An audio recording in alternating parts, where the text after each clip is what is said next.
All right, all you corn cobs. Here's what I'll say. I'll say that we have one of the most competitive fantasy football leagues that I've ever been a part of. If the season ended today, I know the NFL is doing a lot of these. If the season ended today, I want to tell you, here are what the seeds would look like. Number one seed would be Joe Gianosa and his elevator rides. He has the most points in the league and is also tied with the best record in the Josh Gordon division. The number two seed, also getting a bye, would be Jacob Allen and Harb Gore. I don't even know what your name means still, Jacob. It sounds like a Niner fan made it, which I'm pretty accurately spot on there. The number three seed would be me, and I would be taking on the number six seed, which would be Tom Schroeder, Blunt and Bell up in smoke.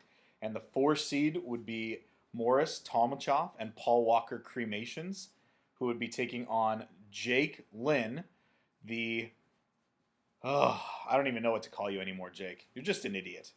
So, and Cabernet, I don't even care about your name. It's stupid. So, you guys would be taking on each other. The winner of my match and Tom's match would face Harb Gore and Jacob Allen, and the winner of the winner of Jake Lynn and Morris would take on Joe Gianosa, and then the finals would be that last week.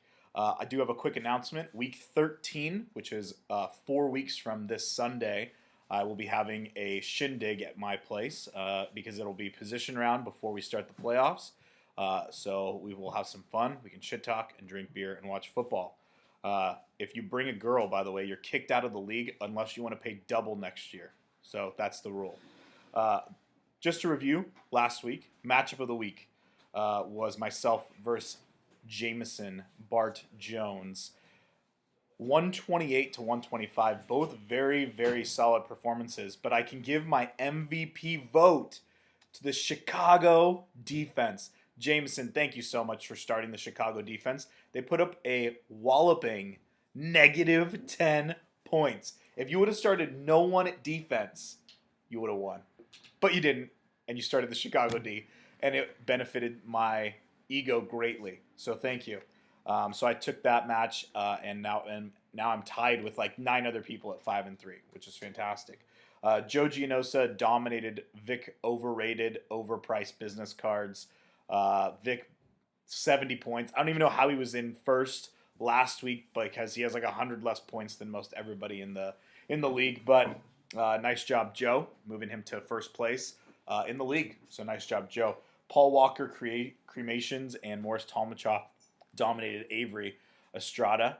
Avery, I don't know what happened with your lineup, but it looks like your bench outscored your starters. Not a positive thing.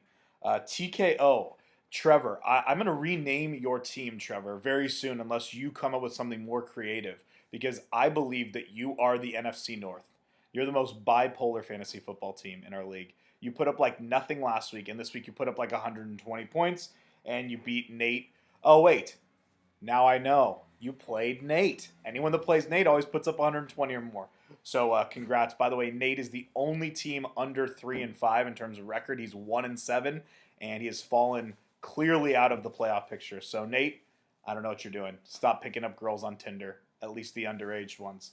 And then Tom squeaked by Jake Lynn. And what was ridiculous about this is Jake Lynn is a moron. And he started Colin Kaepernick and Phil Dawson. Jake, it's your own team. They didn't play this week. I know. They didn't play. I know you have such a love affair for Colin Kaepernick that you wanted him to start even though he wasn't playing this week. So nice job. That loss is on you, buddy. And then Jacob Allen beat Poop. I guess that's the best way to describe his name. It's just a symbol of poop. It's the emoticon of poop. So nice job. In matchups this week, just as a preview, we've got myself versus Morris Tomachoff. Morris, I'm excited for this matchup.